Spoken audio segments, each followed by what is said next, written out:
Today, we're diving into a political showdown that pushed Britain right to the edge. This is a story about class warfare, massive political gambles, and a fight for the very soul of the British Constitution. So, picture this.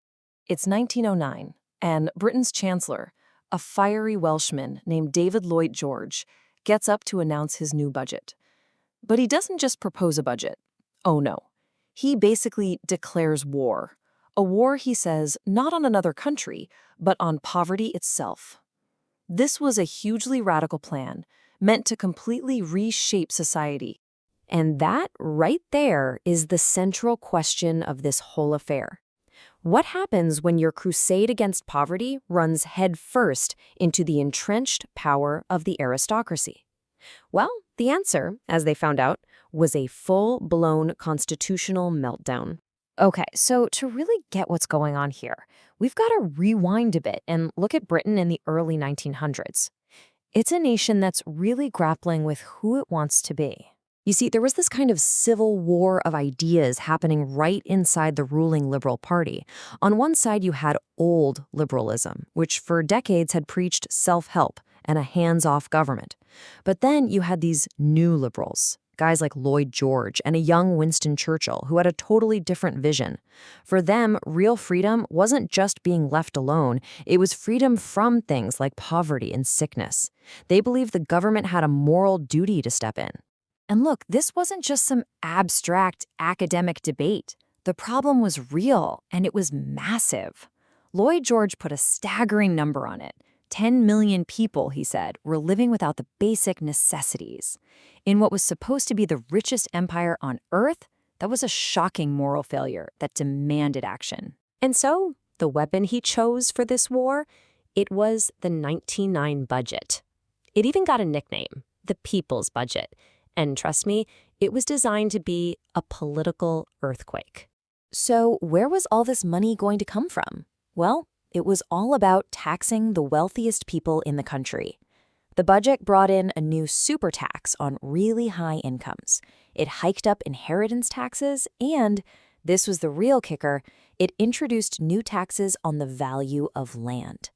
This wasn't just about raising cash, it was a direct, targeted attack on the wealth of the landowning aristocracy who packed the House of Lords. The reaction was, well, let's just say apoplectic is putting it mildly. Lord Rosebery, a former prime minister and a major landowner himself, summed up the mood of his class. He called it a revolution.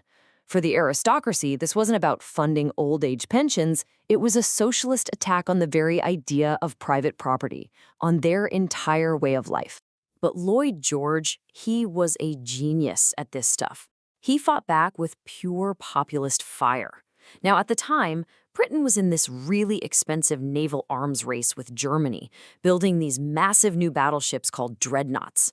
So Lloyd George brilliantly framed the aristocrats' wealth as a kind of unpatriotic luxury. He posed this simple, absolutely cutting choice to the public. What's it going to be? Dukes or dreadnoughts? Okay, so the war of words is heating up, right? But it was about to spill over into a full-blown constitutional war. The unelected House of Lords decided they were going to make a stand. Now, to really get why what happened next was so dramatic, you have to know this one crucial rule. For centuries, there was this unwritten rule, a constitutional convention, that the unelected House of Lords could not, under any circumstances, veto a money bill, a budget, that was passed by the elected House of Commons. It was a bedrock principle of British democracy. And then, in November 1909, the Lords did the unthinkable. They voted down the People's Budget. They flat out rejected it. In one move, they shattered a tradition that had held for hundreds of years and plunged the country into crisis. So suddenly, this whole thing wasn't about taxes anymore, was it? No. It was about something much, much bigger. The fundamental question was now out in the open.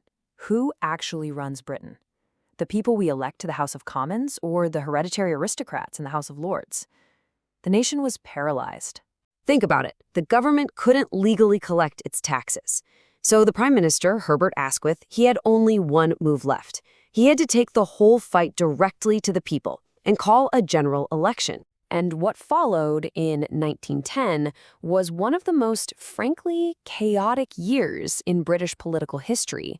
There's an election in January, the budget finally gets passed in April, but the Liberals aren't stopping there. They go on the attack, introducing a new bill to permanently strip the Lords of their veto power. The Lords, of course, reject that, forcing a second general election in December. Yeah, you heard that right. 2 general elections in a single year, all because of this one fight. And after all that turmoil, all that fighting, what was the result? Well, basically, a tie. The Liberals and the Conservatives ended up with almost the exact same number of seats. The Liberals' massive majority from before, it was completely gone. What this meant was a hung parliament. And for the Liberals to stay in power, they suddenly needed help. They had to rely on the support of the Irish Nationalist Party, which, as you can imagine, gave the Irish nationalists a huge amount of power and just added a whole other layer of drama to the crisis. But the Liberals weren't done, not by a long shot. Backed by their new allies, they were absolutely determined to finish this fight. The stage was set for the final act.